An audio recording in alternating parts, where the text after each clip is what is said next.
Good morning. This is the Blaine's World podcast that can be found each week on Facebook, YouTube, LinkedIn. You can also listen on Spotify or Apple Podcasts, or just about anywhere else. If you can find us, you can listen to us or watch us. And you can, of course, always check out the website, my website, www.blainesworld.net. I'm your host, Blaine Greenfield, and here in my studio, my lovely Zoom studio in downtown Fairview, North Carolina. And each week we focus on positive news and information about people and organizations in both Western North Carolina and throughout the country. And toward that end, it's my pleasure to introduce Steve Hunt, my first guest, and he is with Diana Wortham. And Steve, you can feel free to wave to all your fans and friends who are watching this. Okay, and that's Steve Hunt. And Steve has had a lifelong career in the performing arts as a director, playwright, teacher, and performer. You'll have to tell me more about that stuff. He recently changed his focus to work in event coordination, currently working for the Wortham Center for Performing Arts in downtown Asheville. And Steve, the question I always ask first is in terms of, as a child, you grew up where? I grew up in Columbia, South Carolina, not too far from here. Okay. Go ahead. Okay, as a child growing up in Columbia, South Carolina, did you always know you wanted to be in the performing arts? You know, I didn't. My mother was in the performing arts. She had a lifelong career in television and radio. And I think subconsciously, I always sort of wanted to follow in her footsteps. But I didn't get into the performing arts until I got into college. And I auditioned for a play just to meet some people. And once I did, I didn't have that bug that some people say they often get. But what I got was this intense feeling of accomplishment and just working with other people to create something that was beyond me. And that got me going. What was the show? You Can't Take It With You by Thornton Wilder. I played the dinosaur. Okay, I remember, but so that started you off on your acting career. And I have this idea, Steve, I've shared with Stephanie Hickling-Beckman, who does a lot of her shows at your place. And I have this idea that someday I'd love to do a fundraiser for a theater where everybody would do their very first role, or recreate this. Like your first role, do they have a record of that anywhere? No, but I funny you should mention that. I wore a mask that was a dinosaur mask that the director took an old football helmet and created this very large mask for me to wear. And I still have it today. Too cool. Okay. Yeah. But think about that. We'll someday have to have you bring it out of the mothballs. Yeah. Or I won't ask you to show it to us now, but that's funny. You still have that first mask. That's great. So after that, did you get the acting bug? Well, like I say, it wasn't a bug. I just realized that's what I wanted to do. It was just for me to be able to go into this other world and to come out of it alive, so to speak, having accomplished something along with working with other people so close and intensely was an amazing sense of self. It fulfilled something more to me and about me than just wanting to be a star on Broadway. My aspirations were never to be a star in film or theater. Yeah, I assume, though, going through college after the first play, you did some other plays? I did pretty much every play they produced at my college. Yeah. Okay. And so after that, did you continue acting at all? Well, I'll tell you what I did was early in my career, I got really interested in mime.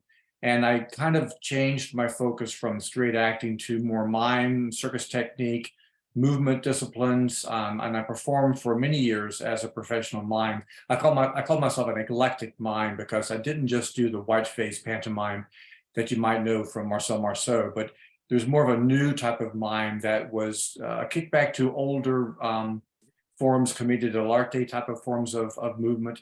And I got involved with that for a long time. So it wasn't just acting, it was more movement-inspired acting. I've done a few musicals, but I don't sing, but I can move.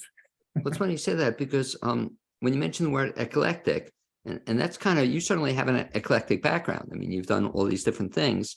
And I used to use that word, Steve, to describe my background until in another life I was an arbitrator. And I was getting lots of calls to be an arbitrator on a voluntary basis. And finally, I had to figure out why. It was for the Better Business Bureau, I wasn't getting paid. And I saw the description. They said, this guy Greenfield has an electrical background, And I'll so, let you go. so I use, you mentioned, I love the word. So I use now diversified, because some people Yeah, don't know eclectic. But talk a little bit about the fact that, so aside from the acting and the mime, which is really cool, you also, as I read, you also were a playwright and director. You wrote right. a play? How many?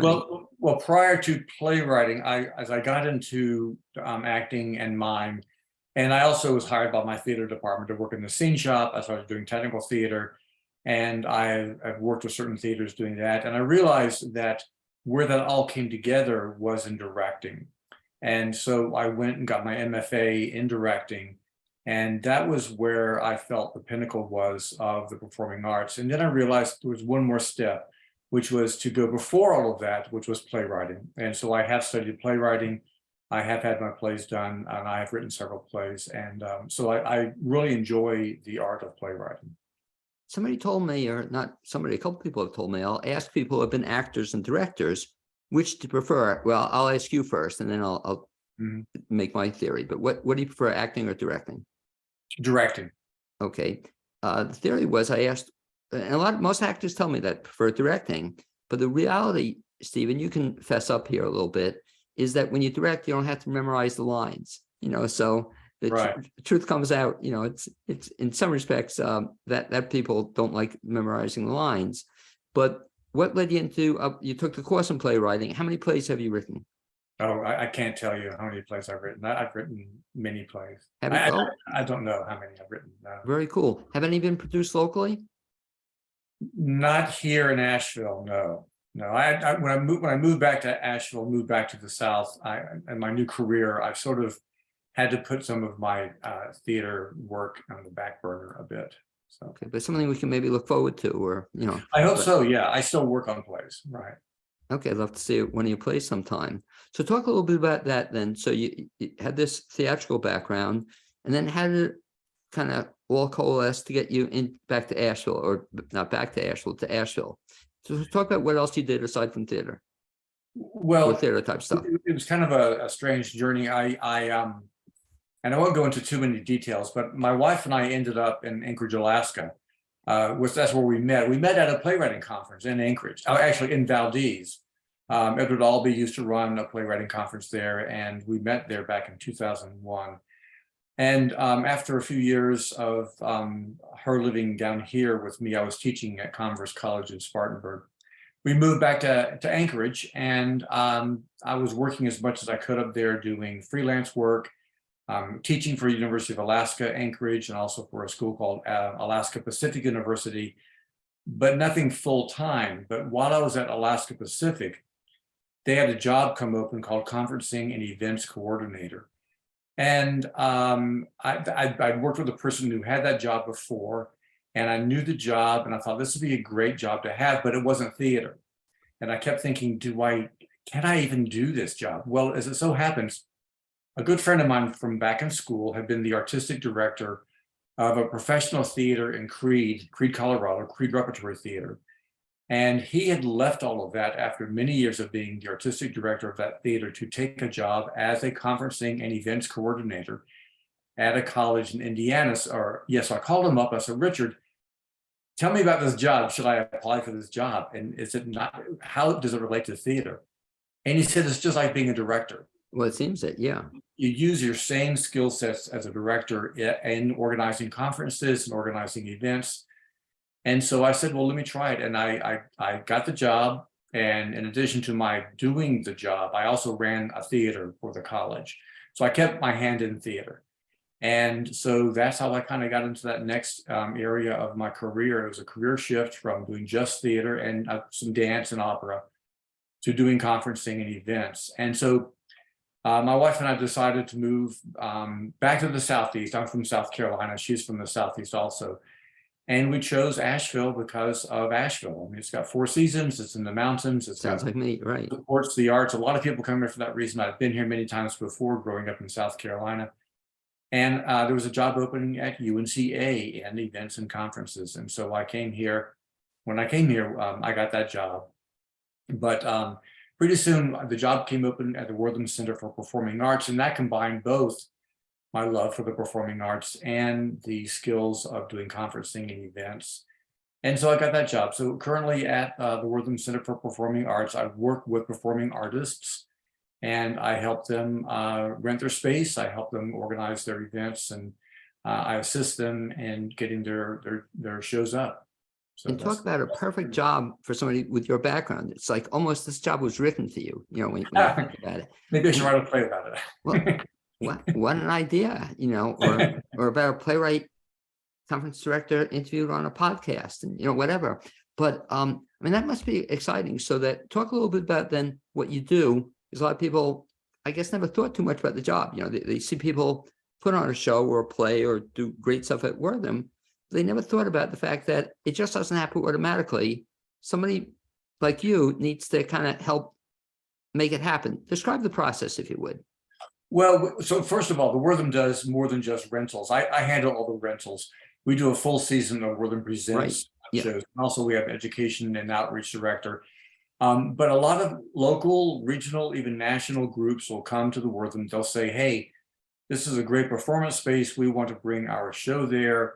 I'll get people, a wide range of people who have everything in place. They just want to rent the space, and I'll put them in touch with our technical staff.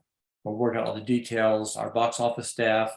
I'm sort of their touch point for all the different groups in our organization to get their show, get their tickets sold, get all their technical needs set, all their front of house needs set, and we'll get all that done. And then I'll also have some groups that are, they're not quite as versed in what we're doing with the theater there, and I can advise them on maybe the kind of space they want to have.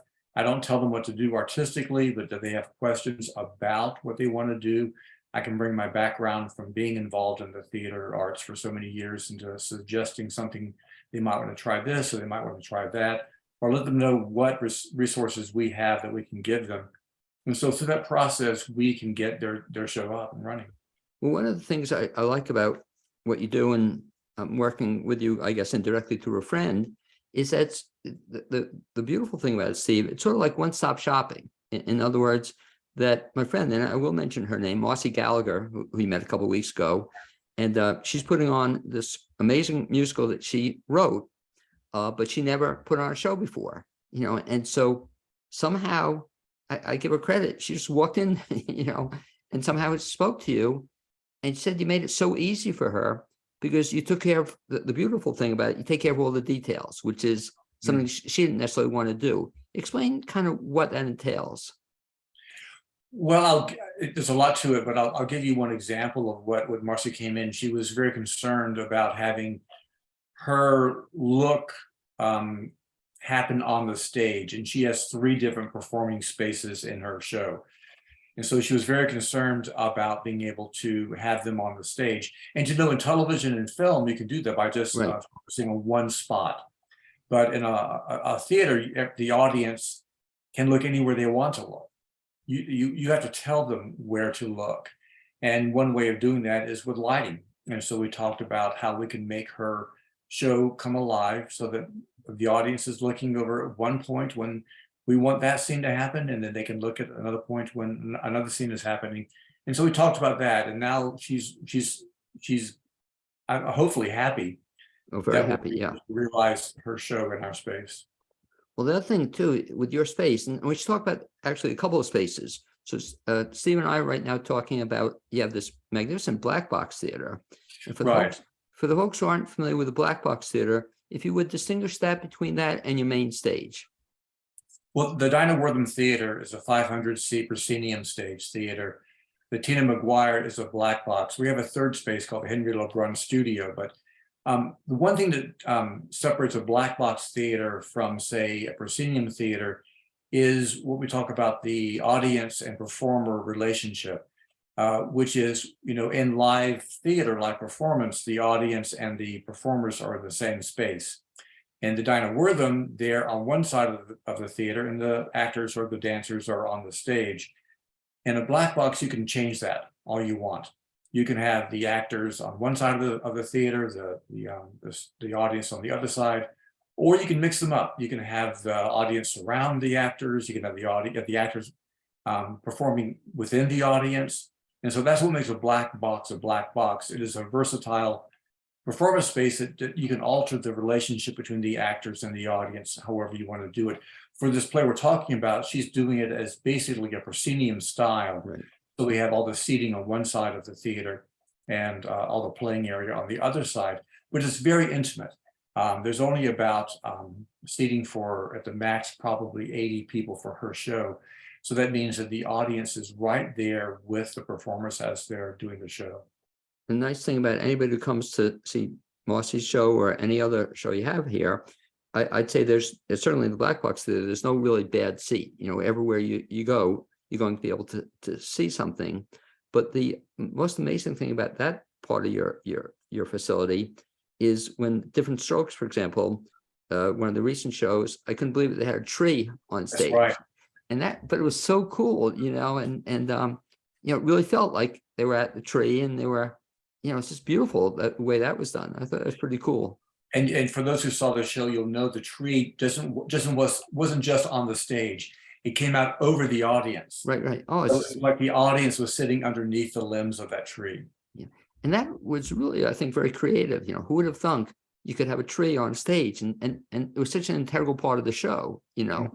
So that's just, I guess, what you're saying, the flexibility of Black Box Theater. You can work around depending on the needs, work with the operations manager, work with somebody who can help you, guide you. And I guess that's where your theater background really comes into play, because you've seen a lot of this or can kind of envision this a little bit. The main theater's a little bit different though. And I'll talk a little bit about that because I've seen lots of stuff there. And talk a little bit about two things, Steve. One, in terms of describe the theater, because it's a beautiful theater, and describe also where I've sat oftentimes off to the side, they have the you know, opera boxes. I don't know what you call them, but describe when people come to the main stage, what do they see? Well, when you come into Wortham Theater, we have an orchestra level which seats around 350, and then a balcony above that with about 150 more, and then four of the box seats up there, where you can sit and wave to the audience like you're the king and queen if you want to. And then the stage is right in front of you, and it's a fairly large stage, 40 feet wide, 40 feet deep, and with a full fly system, so we can fly in scenery, we can fly in backdrops. If anybody came to see any of the 3 Nutcrackers we just had there this past December, each one of the Nutcrackers had a different set, and a lot of that, the scenery pieces were backdrops that we were able to fly in and create a whole new world for all of those productions. And if you saw some snow falling, that's also something we can do in that type of a theater. You hang what's called a snow cradle, which is 2 pipes with a piece of plastic hung between them with some slits in there, and you put your snow in there. Then you shake the pipes, and the snow comes down, and there's magic on the theater. So it's kind of fun. The more stuff I guess you do that's creative is probably more fun for you when you do something, you know, like I suppose just straight play. When you do some of this stuff you said with snow and backdrops, is that more fun for you? Yeah, sometimes it is. I mean, it's kind of funny. You mentioned my eclectic background or my diverse background before, and I think that that comes from every time I do something for a while, I'll want to do something different. So maybe I want to do a play that has a lot of scenery and a lot of special effects, and then the next play I want to do it on a bare stage. So it just depends. Is Steiner Wortham doing opera anymore?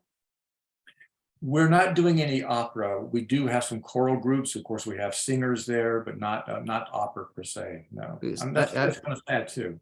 What? Yeah, because I guess before your time, but I used to see opera at your theater. And I loved it. You know, the only place you could see opera and it was fantastic. What is it? The group is no longer putting on local opera?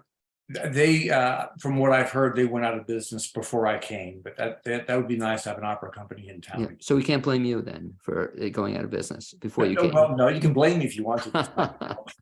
Well, no, a correlation there. They used to have success, but they used to do a great job. I used to love the opera. That's a real shame. And like I said, it was fun sitting in the boxes off to the side. You know, it was really a beautiful environment. What's the talk a little bit about the range of stuff you do and talk about eclectic stuff. You look at your season schedule, give a feel for the kinds of things you put on at Steiner Wortham. Well, we do quite a lot of different types of things. We do a lot of dance, from classical ballet to modern dance to momuks and pilabelas, which kind of take modern dance to a different level. And we have moments coming up in January. We have music groups coming in. We have a number of bands and singer-songwriters coming in. They're always very popular. We're doing this on the Monday after our Swan in the West Solstice show, which we had on Sunday. We had 2 performances of great Celtic and folk music performing there. And we also do we do some theater there as well. We have theater companies coming in and doing shows there. So theater, music, dance. We also, in terms of the rentals, I also handle a lot of conferences and groups that come in that just want to rent the space to have their conferences, their meetings. They may have some performers coming in, but it's a great space just to have a group coming in and showing off their talent, or just having a time to get together and discuss whatever topics they want to talk about. So we do a wide variety of all those things. But wait, don't call yet. We have more. We also we have classes as well. We do a lot of dance classes in our Henry LeBrun studio, and we're offering more classes as well as we go along. I haven't been to the studio. How large is that?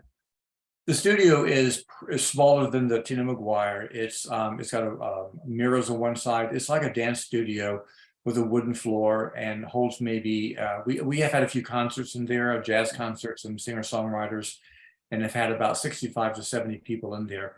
But we also have dance companies in there doing classes, and it's in the far end of the building. It's just down from the Tina McGuire. Because I believe also, haven't gotten tickets yet, but Judy Collins is coming. Judy Collins is coming in June, I believe it is, right? Yeah, I mean, that's pretty exciting. I don't know if you're a Judy Collins fan, but I am. It's just, that's something I keep saying I better get seats soon, because I don't think they'll be available, too long. That's pretty exciting. And Judy Collins is an example of a rental. We have several groups around the area, North Carolina, or even beyond that, who will contact me and say, I've got some singers on tour. Can we bring them by the Dinah Wortham Theater? And that's an example of one of the rentals. It's not one of the shows that we present, but it actually is a rental from a local group. And also explain the difference then between, you said, shows you produce, because I get this beautiful catalog every year about the shows that Dinah Wortham produces. And boy, is that a wide-ranging range of shows that you produce. I mean, it's like everything, you name it. Sometime during you've had jugglers, you've had circus performers, dancers, but it's pretty much a little bit of everything. Well, so the Wortham Presents series is, right. I don't handle that. That's our managing director. And she goes to all kinds of conferences around the country. She's going to New York soon. And she will watch performers from all over the world, this country and other countries as well. And she will book them to come into the Dinah Wortham. And she sort of curates that whole program of bringing in those shows. And every year that she will find these performers and contact them, and she'll bring them in. We'll provide all the technical and box office and front of house support for them. And that's how that works. For my job, anybody can contact me. I'm not going out and finding people, they're contacting me. I do have some ongoing relationships with different groups in town, different strokes you mentioned, also some other groups that bring in the music performers or the local ballet companies. So they're sort of contacting me all the time. When she brings in somebody, we mentioned Judy Collins or anybody like that, are you involved at all then in the operations, or do you help set up that at all? What I do is they'll contact me. I will rent the space to them. I will put them in touch with my technical crew. Right. We'll work together to provide all the background that she needs, any musical support she needs, all the sound and lighting that she has. We'll also do all of her ticket sales for her. And if they do any kind of merchandise selling, we'll put a booth in our lobby, and we can provide a merchandise seller for her, sell her CDs or T-shirts or whatever she has for selling. And we do those for those kind of folks. Which is very nice. And we should mention, since you alluded to it, if you want to give a shout out, I'll mention one of the people you work with, but I'm always impressed that Jason Williams, for example, I don't know how he does it, but he seems to do a little bit of everything. And so he does some of your lighting work as well. Jason is one of our most versatile employees. He does everything. He works as what's called a venue associate for different shows. Right. He also comes in and does lighting for us. We recently had a show Franklin School of Innovation, which is a local school in town here, did a show in our Tina McGuire. They had a tree on stage as well. I should mention that. They had it was a show about a witch that had been buried inside of a tree, and a person that actually came out of that tree. But Jason did lighting for that show, and they loved his work. He does lighting for our main stage from time to time as well. Yeah, so Jason's a very valuable member of our artistic community. And just continue the shout out for Jason. I just saw he has his own theater company, and I just saw his latest play where it's amazing. Steve, he was doing 4 different roles. He was stage manager, he was doing lighting, he was doing sound, he was doing something else. And I don't know how he does it, but he certainly gets around. So in terms of talk about too, so you have a staff then, aside from Steve Hunt, you have other people, you bring them in as needed? Yes, we do have a pretty robust part-time staff. We have our own full-time staff at the Wortham Theater, but we also bring in people like Jason and other people. We have some technicians, we have some front of house people, we have house managers, cafe staff, ushers. We bring them in on a as need basis for different shows.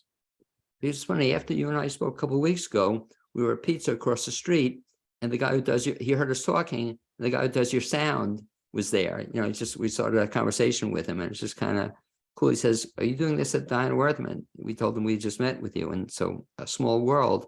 When you have ushers, is that something anybody can volunteer to do? They can, and if you want to go to our website, worthamarts.org, there is a link there that you can see how to volunteer. It's basically you contact me. My email address is stephen@worthamarts.org, and I will put you in touch with whoever. We also do volunteer backstage. We volunteer ushers, other volunteers as well, and so I'll put that person in touch with whoever is handling that. We have a new front of house person right now, and she's handling all of our volunteer ushers, and we're getting some new ones coming in almost weekly. We'll get someone contacting me about wanting to usher. How many ushers are typically at a production? For our Wortham Presents show, we'll typically have probably 14, sometimes 16 ushers. We use ushers not only to bring people into their seats, to show them where their seats are, to greet them, to run scanners, for their ticket scanners, to help them to navigate their way around the space that they come in. And we have a show in the Tina McGuire and a show in the Dinah Wortham. Well, we have to show them how to get to one theater versus the other. So they're very, very valuable for us. They're also very valuable and something we don't like to talk about, but we do need to make sure we are providing for the safety of our patrons. And, you know, in the rare case that there's something happens and we have to get patrons outside during evacuation, then the ushers are there to help us do that as well. And so we train them to do that. So they're very valuable to our organization. By the way, thank you for giving a great idea to anybody who's watching or listening to this. But if you want to, if you like the arts and if you don't want to pay for a ticket or you can't afford to pay for a ticket, what a great way to see a show and be valuable too. And like I said, you have, I didn't realize you had 14 ushers at some productions. That's, you know, so you do have a need for them. We do, yeah. And you mentioned also backstage, you have volunteers, you were saying? We do, yeah. So we have a backstage staff, and they also have part-time technicians who are trained, who we bring in as needed for any kind of show. And then we also do take in some volunteers or interns who want to learn about backstage work, and they can come over and they can work a show. If they don't have any skills at all, we're not going to make them do anything that's going to put them in danger. But they can get to know backstage, and we've had a few people who've come on just recently as interns, had a real strong interest in learning backstage skill sets, and a few of them are now working for us on a pretty regular basis. Well, you know, you're giving also another great recommendation, I think, to actors, and I recommend this to actors as well. If you want to be an actor, great if you get roles and stuff, but also volunteer, like you said, or learn other skill sets. One thing I recommend to everybody that they be the stage manager. You know, if you want to learn what production is all about, serve as a stage manager, and boy, do you increase your marketability if you do more than just one thing. You do, and I was telling this story to some people just recently. We're bringing in a group called the Ballet Trocadero, de Monte Carlo, which is this incredible dance company. It's all men who perform classical ballet as women, and women dress. They are super, super talented ballet company. Several years ago, when I was in graduate school, there was a member of that company who had taken some time off and was going back to graduate school. And I was asking him about his job dancing with this company. And he said, you know, when you dance with a company like that, you get paid while you're dancing. When Right. you're not dancing, you don't get paid. Good point. He was a costumer. He built costumes for the company. Huh. He was able to get employed year round. And just like you're saying, he was able, by expanding his job skills, he was able to actually do a full-time job with that company because he could do costuming when he wasn't performing. And the same thing like you're saying, stage management, backstage, house management. You could, the more you diversify your skill sets in the performing arts, the more you can do. And especially, it's tough, I guess, in Asheville, that there are so many talented performers, so many talented people that, you know, I have a lot of friends, and you probably do too, who get upset when they don't get a role or a part or something.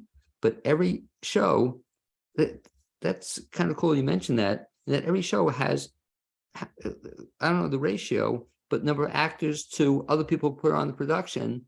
You know, people don't realize that, but there's so many more people not on stage that are behind a production. You know, That's correct. I mean, a one-person show still has a stage manager, still has a lighting designer, an audio person, a backstage person. They still have a house manager, ushers. All these people are still there no matter how many people are on the stage. and people sell tickets. Yeah, it's a whole Exactly. Right. marketing people, a whole bunch of different people. Do you have a favorite production that you've, in the year and a half you've been there? Do you have a favorite production, or one of the Since I've been at the Wortham Center? Yeah. Not a favorite production, but Graham Nash performed, and Sure. I've always been a huge fan of course, the Hollies and Crosby, Stills and Nash, and Graham Nash and David Crosby. And he was just, it was wonderful seeing him, 80 years old, still didn't skip a beat. He was just amazing.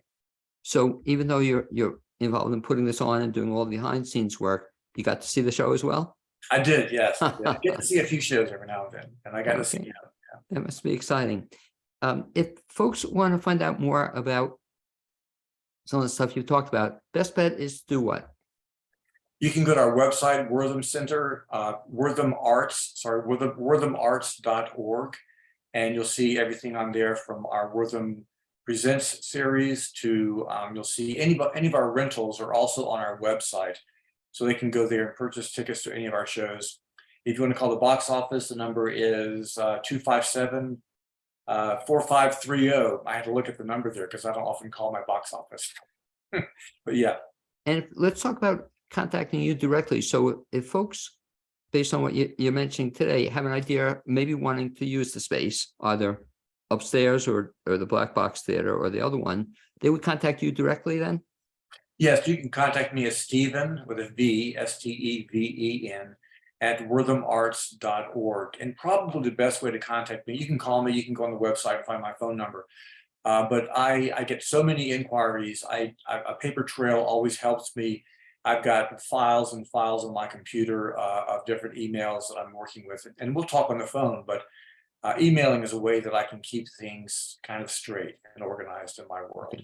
Again, to compliment you or to give you credit, a couple of times I've dealt with you, I found you very helpful. You know, just it made it so much easy, and especially my friend Marcy Gallagher, we were talking about, to have a production. And I think hers will kind of just conclude on that point, because that's just a cool story that, you know, she's never done anything, never put anything on like this, and she just contacted you and you just met with her. And again, I want to thank you for making it so easy for her, because she couldn't believe it. You know, I couldn't believe when she told me the story that, you know, she's doing a show at Steiner Wortham, or the small theater.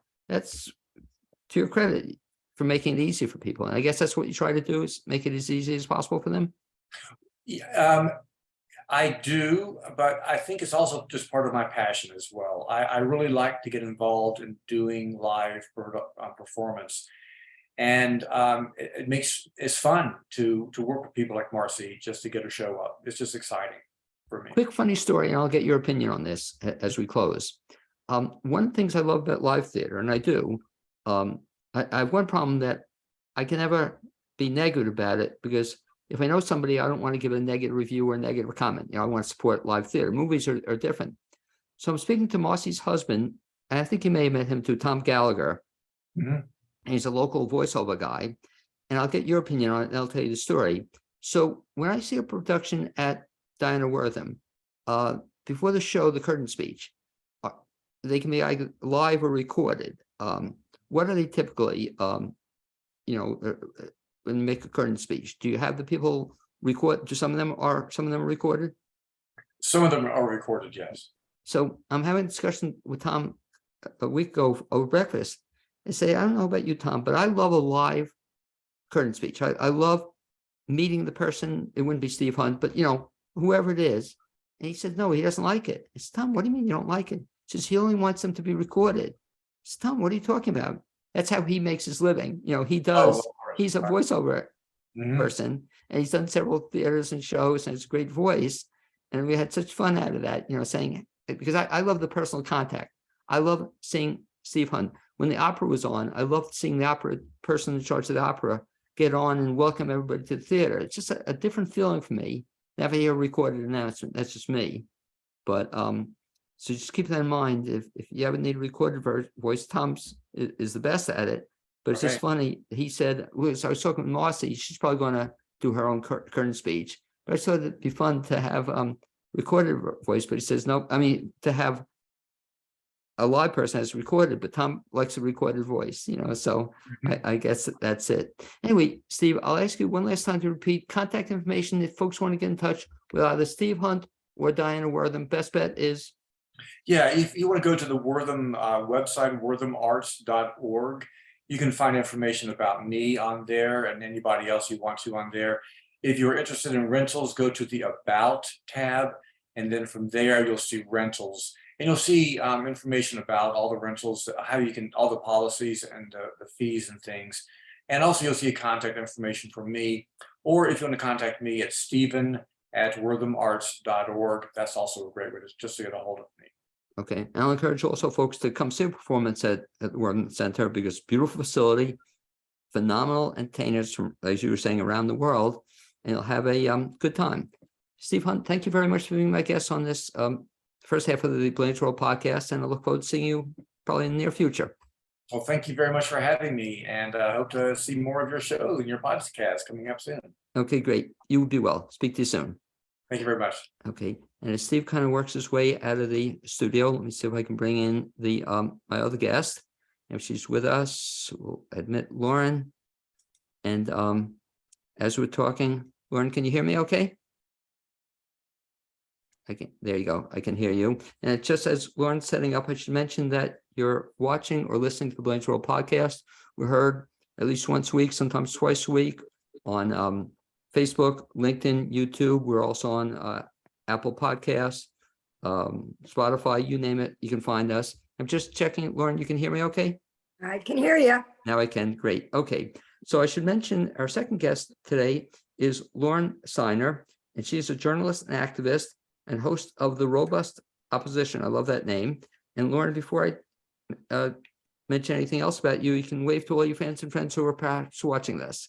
Okay, and that's Lauren Steiner. And Lauren Steiner is a political activist, organizer, independent journalist, and new philanthropist who moved, your neighbor, Lauren, to Fairview. I'm probably down the street from you. Where do you live in Fairview? Butler Mountain.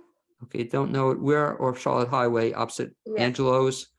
Near Reynolds community. Okay, I know it. And she moved to Fairview 2 years ago after 33 years in Los Angeles. She worked in the cable TV industry for 12 years before starting a family. She started up and ran 2 public access cable stations and worked in sales and marketing for the A&E network. And Lauren, the first question I always ask is, in terms of growing up as a kid, where did you grow up? I grew up in Harrison, New York, which is in Westchester County, a suburb of Manhattan. You sound Okay. like you're from New York too. Can you tell New York? I'm from, born in New York City, raised on Long Island. Then moved to New Jersey and worked out way out to Asheville. And so when you were growing up in Harrison, New York, and I vaguely know the area, did you always know you wanted to be, we'll use the word we used in the first half of the show, this eclectic individual. I mean, you certainly have kind of a diverse background there, do you? Well, it's interesting that he mentions you can't take it with you, because when I was a kid, I wanted to be an actress. Right. And in middle school, I actually played Essie in that play. Oh, is that funny? Yeah, and it's by Kaufman Hart, not Right. Thornton Wilder. He's Right. thinking of Our Town. Yeah. Right, exactly. But, also in 8th grade, I was very precocious. And I'm of the age where, they say the 60s started in the late 60s, early 70s. So in 1970, I was really following the news. And I don't know, I had a real deep sense of injustice, or a feeling about injustice. And I wanted, very early on, I knew I wanted to change the world. I know that sounds super grandiose, but I felt like acting, and I used to go into Manhattan in high school to study at the American Academy of Dramatic Arts. I played Lorraine Sheldon in The Man Who Came to Dinner. That was our senior class play. But I really felt like acting was great for the people that were in the theater. And maybe you talk about the play if it was particularly provocative over dinner. But then after that, you forgot about it. And it didn't really do anything to change the world.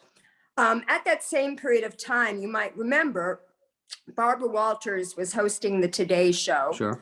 She had Happy Rockefeller on, Governor Rockefeller's wife, who had breast cancer. And in those days, it was very shameful to talk about cancer for some reason.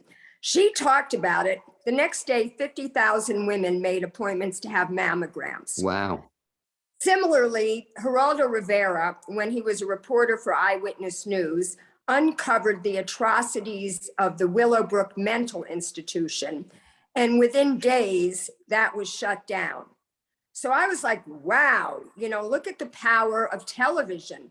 And I decided in high school that I wanted to be a broadcast journalist, because then I could be in front of the camera like an actress, but the result of my work would be something that might possibly change the world.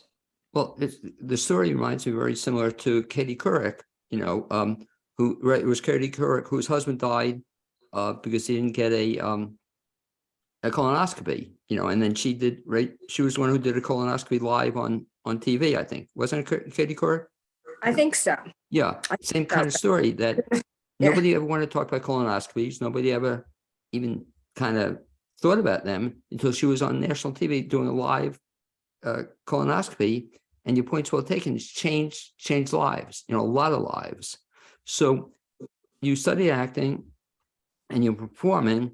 What got you to kind of make that switch over then to becoming, as we're saying, a political activist? Well, also in 8th grade, I remember the first political action I did was circulating a petition for the McGovern-Hatfield Amendment to end the war, Vietnam War, that is. So that was 1970. I was in 8th grade. And, like I said, in high school, I decided I wanted to be a broadcast journalist. So I didn't want to major in communications because I was already a good writer. I knew that I could learn how to edit, during an internship. And I decided I wanted a broad-based liberal arts background, but I wanted to major in history, because that great George Santayana quote, "Those who don't understand history are condemned to repeat it." So I thought, to be a good journalist, I should have some content. And I concentrated in social history. So the history of movements like the labor movement, the women's movement, the civil rights movement. And it's interesting because I ended up, fast forward, 40 years, being very involved in the Occupy Wall Street movement, and it changed my life. I was always politically active, but I'd never been an activist. But, going back to college, so I majored in history. I did 2 internships at Connecticut Public Television in Hartford, at WBZ in Boston in the newsroom.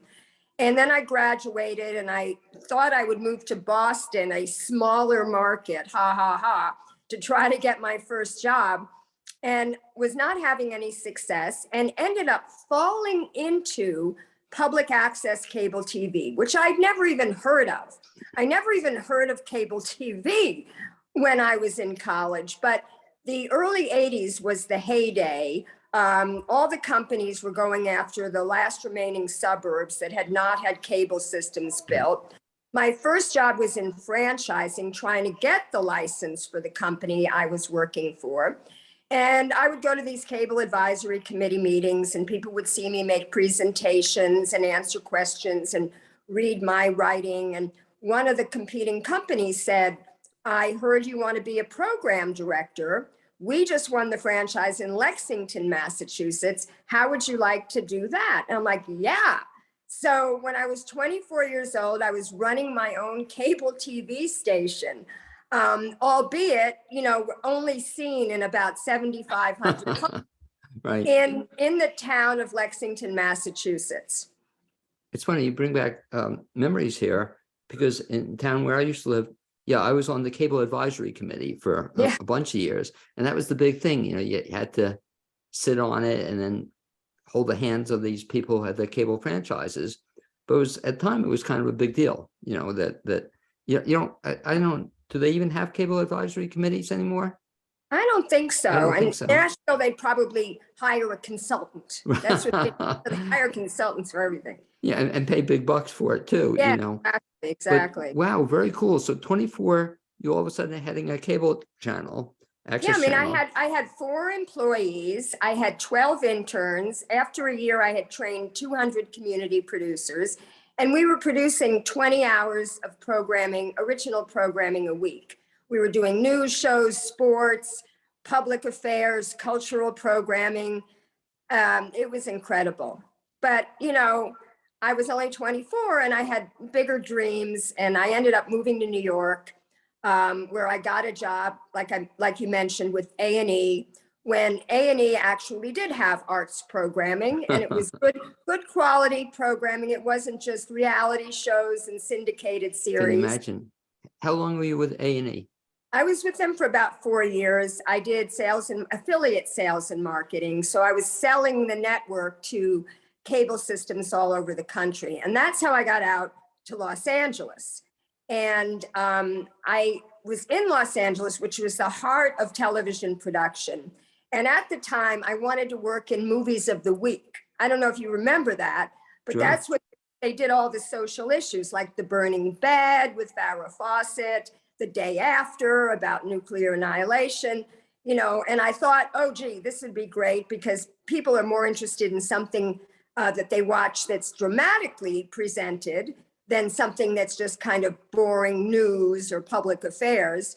And I was trying to get into that, and I ended up serving on the public access, the Cable Television Advisory Committee in the city of Beverly Hills, all things, because that's where I was living. And they would have these meetings, about how to organize this public access station. And they would meet for an hour. They would only meet for an hour. Then they would adjourn, and then they wouldn't meet for another month. And all they ever wanted to talk about was officers and directors' liability insurance. And I said, guys, we're never going to get this thing off the ground. You guys should hire an executive director. So they said, how about you? And I didn't want to do it, but I said, okay, I'll do it on an acting basis, acting executive director. And then it became permanent. And I did that all the way until, the first job that I had before I stopped working when my first child was born, I was Jerry Brown's media advisor in his 92 presidential campaign. And that was because Jerry Brown only accepted $100 contributions or less. He didn't want to be beholden to big money. So with only raising those kind of dollar contributions, he couldn't afford broadcast spots. He didn't want to do broadcast spots because he thought they were too superficial. What could you say in 30 or 60 seconds? It was at the same time, you might remember, as the infomercial was developed. And so Jerry Brown and Ross Perot were the first two to do a 30-minute political infomercial. And they hired me because I was on the National Association of Cable Programmers. So I had connections all over the country, and they wanted me to syndicate that 30-minute show to all these different stations. And I ended up doing so much more because the campaign was so freewheeling. I mean, they basically let anybody do what they wanted to do. I then worked on Barbara Boxer's campaign afterwards, her first campaign for Senate, and that was very prescribed. They couldn't do anything. But with this one, like I had a guy who said to me, he was a professor of political science at SUNY in Utica, and he said, hey, Jerry's coming to do a talk to our students in the auditorium. I can put this up on satellite and it can be seen in all of our campuses across the state. So I said, hey, if you're going to put it up on the satellite, we should invite campuses all over the country to watch it.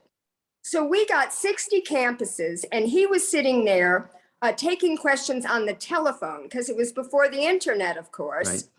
And I got called by Kathleen Hall Jameson, who is the Dean of Communications at the Annenberg School. And she said, we would like to replicate that. Tell us how it was done. And it's so funny because fast forward, I then worked on Bernie's campaign in 2016. And he did his July 29th live streams where people all over the country had house parties and they connected with him via their TV or their internet. And what was different about like ours was at least Jerry answered their questions. Bernie didn't answer any questions. And he didn't even, I was sitting there like tearing my hair out because he wasn't even asking for money. He had several 100,000 people watching that. And whereas Jerry Brown, he was also the first one to have an 800 number. And he used to get up and hawk his 800 number whenever he made a speech in the same way that today people hawk their websites. So it just goes to show you that nothing is a new idea. It's just the technology changes. You know, it's funny you mentioning it because it kind of hits upon one of my pet peeves about political advertising that, you know, I love informational stuff, but just personally, it kind of always bugs me about people advertising on TV because my spin is that's great for the TV stations, you know, but TV stations do phenomenally well when political campaigns go on because people are paying for advertising, but it's at detriment, I believe, a little bit of lots of other nonprofits. You know, you have money to give. I love nonprofits who are serving the whole, almost you were saying the whole community, as opposed to one political candidate. And if he or she loses, you know, in essence, you've thrown away the money. You know, that's just, I don't know how you feel about that, but that's just a peeve I have. So, that's kind of why I'm an issue activist more than a candidate activist. Right. I would say that Jerry was an exception because it was a job I was being paid. Bernie was an exception because it was a passion project for me. I wasn't paid. I started and ran LA for Bernie back in 2015 because, as I mentioned, I joined the Occupy movement in 2011. It changed my life. It made me a lot more radical. I would say I used to be a liberal, you know, typical MSNBC watching liberal. And now I'm more aligned with the Democratic Socialists of America. And I actually, what they call Dem exited. I left the Democratic Party because I think they're too influenced by the corporate wing, not enough by the progressive wing. So I was working on issues, fracking, net neutrality, education privatization, trying to stop education privatization, racial justice, all these different issues. And Occupy was about the 1% versus the 99%, you know? And at the time, if you might recall, the big issue was the debt and the deficit, and Occupy changed the conversation. A lot of people think it didn't do anything, but it did. It changed the conversation from the debt and the deficit to wealth and income inequality. And that enabled Bernie Sanders' candidacy because that's what his, you know, main platform is about. And all of his issues I've worked on, Medicare for all, racial justice, everything. So even after, and I was a delegate for him at the convention in Philadelphia. And that was great fun because he conceded 2 weeks prior to Hillary. And we all thought there was going to be a contested convention because he did not have enough pledge delegates. The only way he was able to win was with what they call the super delegates, who were elected officials and other party leaders who nobody voted for. Like I was an elected delegate in California's Congressional District 33. I got the #1 votes in my district, and we all went to fight for his nomination. And 2 weeks before he conceded, I wrote an article in the LA Progressive saying, "Bernie, don't do it," basically saying why we wanted to fight for him.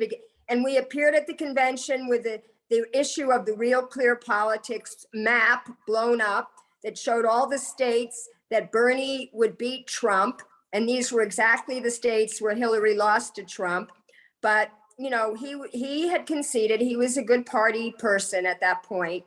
And so all we were able to do was protest. And I wrote another article that was published in Truth Out called Beyond the Booing, a Sanders delegate speaks out. And it was about all the protests we organized on the floor of the convention. The Hillary delegates were there to sort of go to the parties Sure. and wave flags and have like what we called a coronation, but we were fighting for the issues. And me specifically, I organized a protest against the Trans-Pacific Partnership, which I'd been fighting since 2012 because it's what, you know, short circuit for your viewers, we called it NAFTA on steroids. And you know how many jobs we lost during NAFTA and how many factories we lost. And, you know, now Biden's trying to bring them back, but we protested on the floor of the convention and we got a lot of notoriety for that. And now our goal was to try to get Obama to stop pushing it during the lame duck session, because this is exactly who voted for Trump, were the Obama in the Rust Belt, the people who voted for Obama in 2008 and 2012 and didn't see their circumstances change. And as you know, Trump was pretending to be a populist. And so he got a lot of that white working class vote. But yeah, that was fun. Your experience reminds me of another politician, Dick Gebhardt. Do you remember that name at all? Oh, sure. Yeah. Anyway, so somehow I got chosen to be a Gebhardt delegate. I was all excited. And the very next day, he dropped out of the race. You know, so I was going to go to my first national convention. And anyway, that was my experience in national politics. So I got it. You're in LA, you're different places. How do you wind up in Nashville?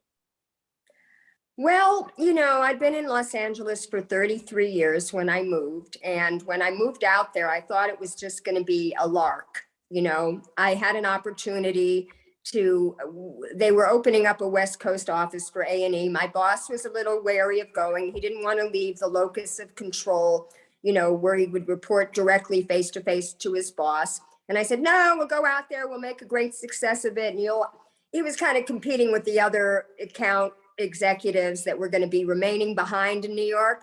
So I convinced him. We came out there because prior to moving there, I had only been there twice. And I had this very Woody Allen view of Los Angeles. Like, remember in Annie Hall, there's that great line, why would I move to a city where the only cultural advantage is you could make a right turn on a red light? That was just, and Annie Hall is my favorite movie. But anyway, so I was there on business in February, driving down Wilshire Boulevard in a convertible, 80 degrees. And I'm like, he doesn't know what he's talking about. This is great. I got to get out here.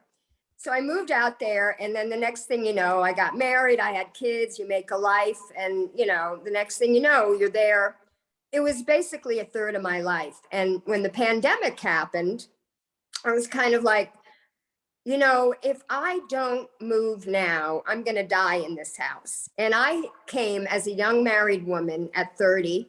And I watched older women lose their husbands.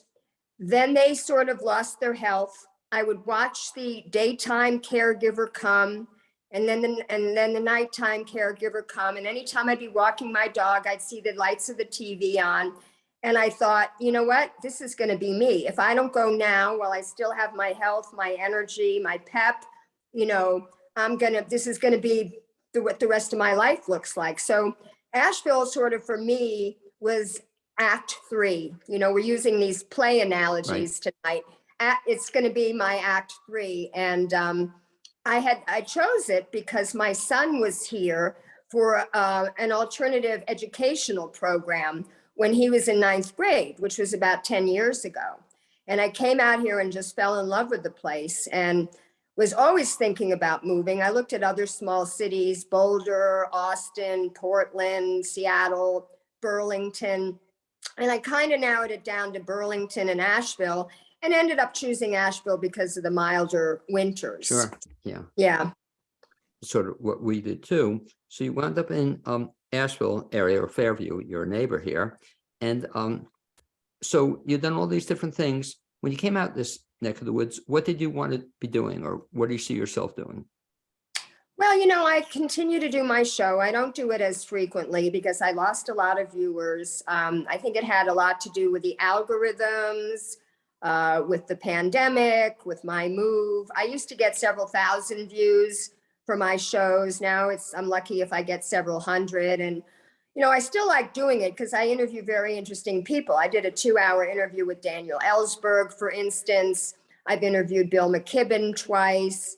I interviewed 2 great progressive Congress people, Ro Khanna and Pramila Jayapal.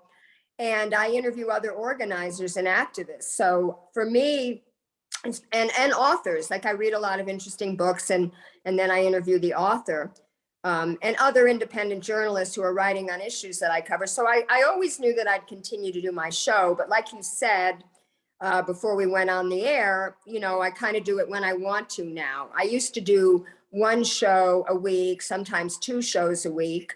But now I haven't done a show in like 2 months. And I try to do it on issues. Like I interviewed Callie Warner when she was working to save Charlotte Street. I interviewed Will Harlan about Duke Energy's bad carbon plan. I also live stream things. I live streamed the Starbucks workers on Charlotte Street when they were trying to form a union, and the Amazon workers when Just Economics organized a protest in solidarity for the workers in Bessemer, Alabama. I interviewed the Moog music workers when they were trying to form a union. So it's kind of like, and I've organized 2 things here. I organized a pro-choice protest in Pack Square when the Texas abortion decision came down. And I organized a fundraiser for the Greenbelt Alliance with Bill McKibben when he was out here for the Asheville Ideas Festival. I emailed him and said, would you do another event? And we did it as a fundraiser for the low-income solar program. So that's what I'm kind of getting into now. I sold my house in LA for a lot of money. You can imagine, in the 90210 zip code for 30 years. And I just said, it's not in my value system to keep all that money for myself. So I decided I was going to put half of it in a foundation. And I've had the pleasure of being able to give to organizations now that I've only been able to support with sort of my time in the past. By the way, take those 2 things you just mentioned. So you've done these past shows. Name of the show again, I love, what was the name again? The Robust Opposition. I love it. Are any of those shows available anywhere? Oh yeah, they're all on my YouTube channel. Okay, and so if folks want to get that, what's your YouTube channel? Look under Well, what? you would just go to YouTube and then it would be at Lauren Steiner. And on Twitter, don't know much longer I'm going to be on there, but Right. I'm at Lauren_Steiner. And on Facebook, I'm Lauren.Steiner.LA. Okay, and so if folks want to see the past shows, they could check that out, or there'll be information about upcoming shows. And so the show itself then, so you do interviews much like we're doing now. It's a half an hour interview with different people of your choice? Yep, exactly. Okay, and talk about doing that versus, I've seen a couple of those shows, also your live broadcasts. Do you see yourself resuming those? The live streaming? Yeah.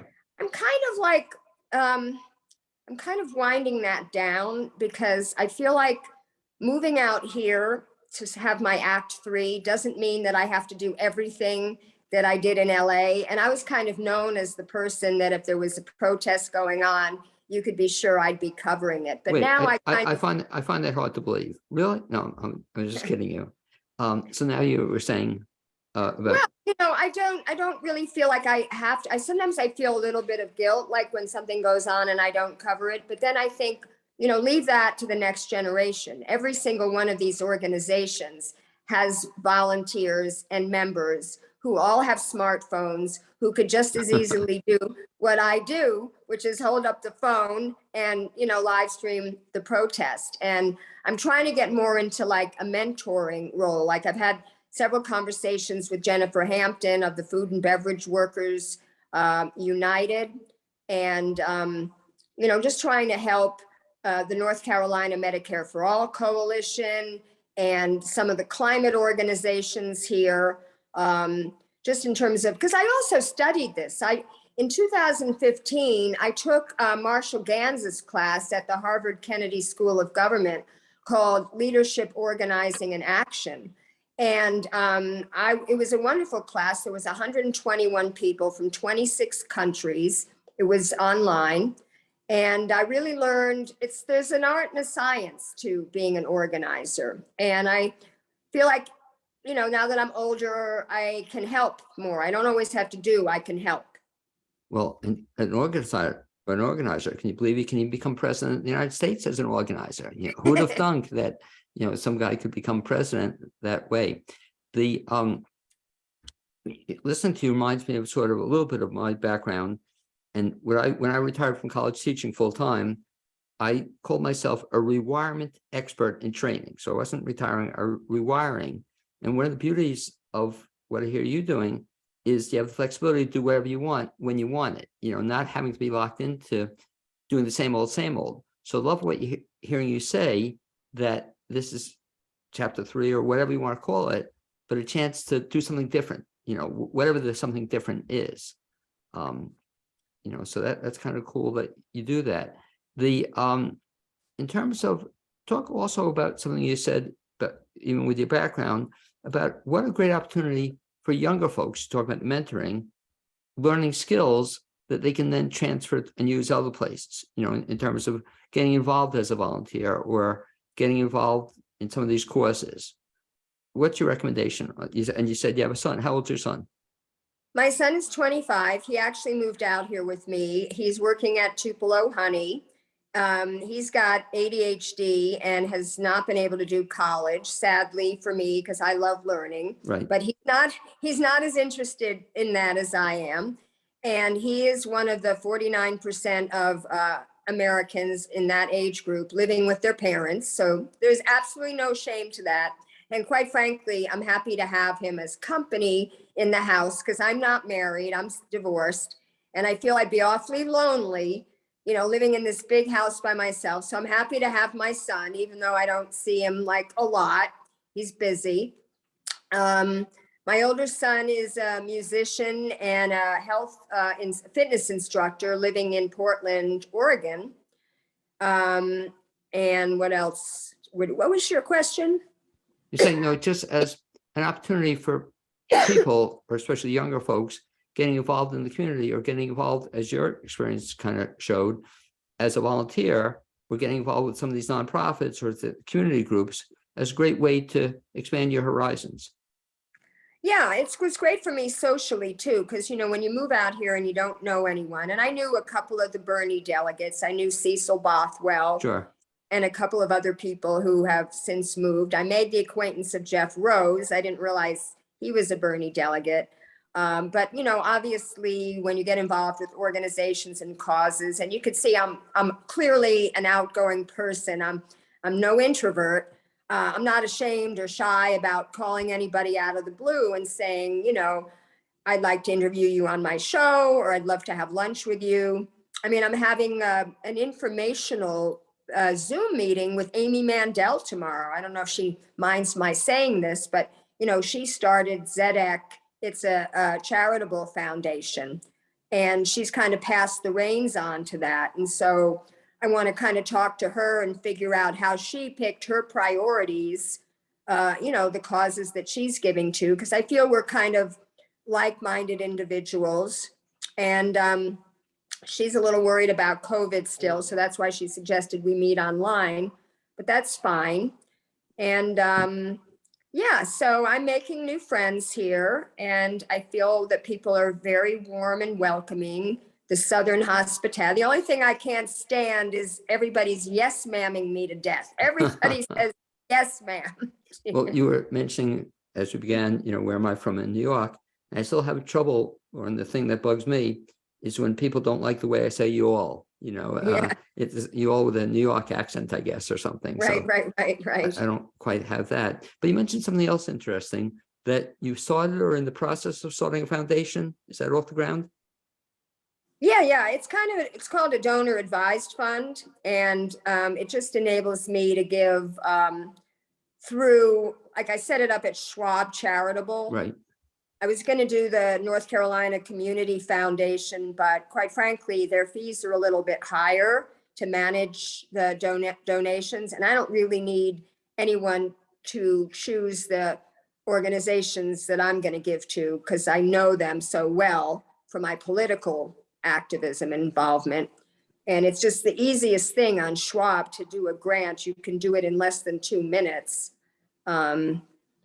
And I try to give mostly to organizations that provide direct services to people, like Pisca Legal, Beloved Asheville, Homeward Bound, schools and children community. I always forget, it's such a long name, but it helps kids, in the housing projects.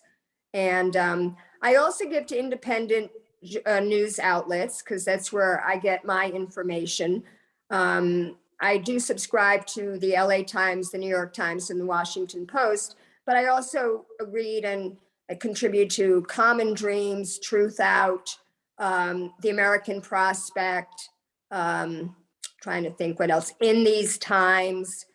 And I give somewhat to the arts organizations. I would say that arts and healthcare, with the exception of Medicare for All, individual disease charities is not my thing.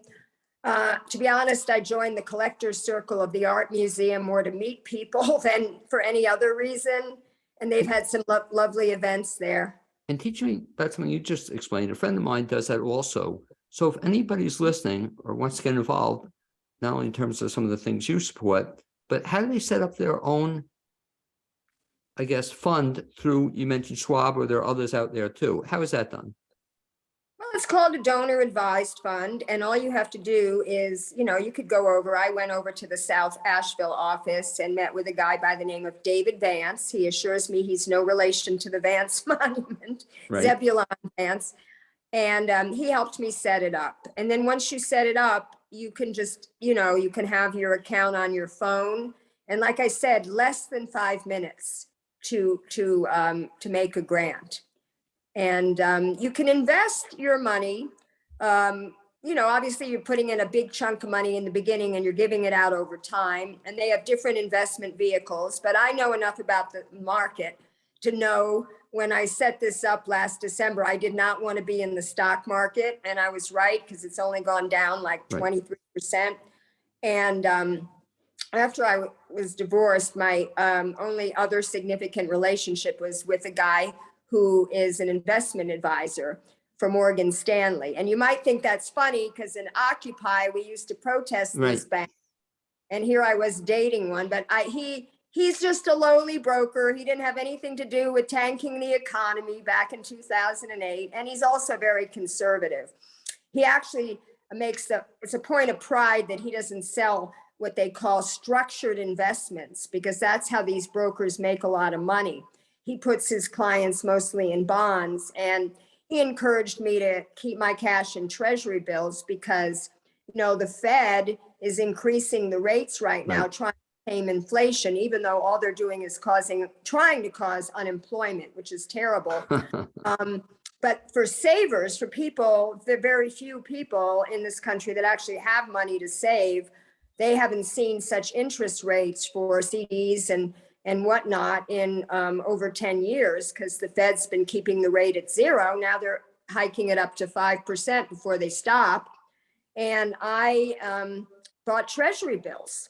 So, he was advising me to get 6-month treasury bills. You don't want to go out too long because every time they increase the rate, the treasury bill rate goes up.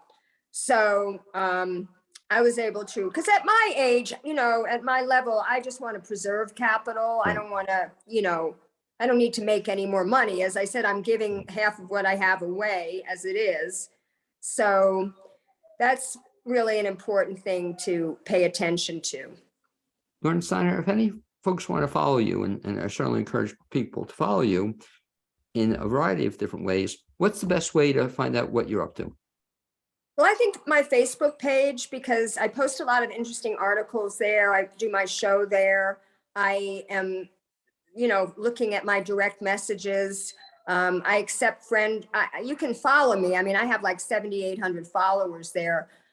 Most of my posts are public. You don't have to be a Facebook friend of mine to see what I do. I try to keep my friends under 1,000 people that I actually know in real life, or people who have been on my show, or somebody I've organized with across the country. But I would say that Facebook is the best way. And as I said, it's facebook.com/lauren.steiner.la.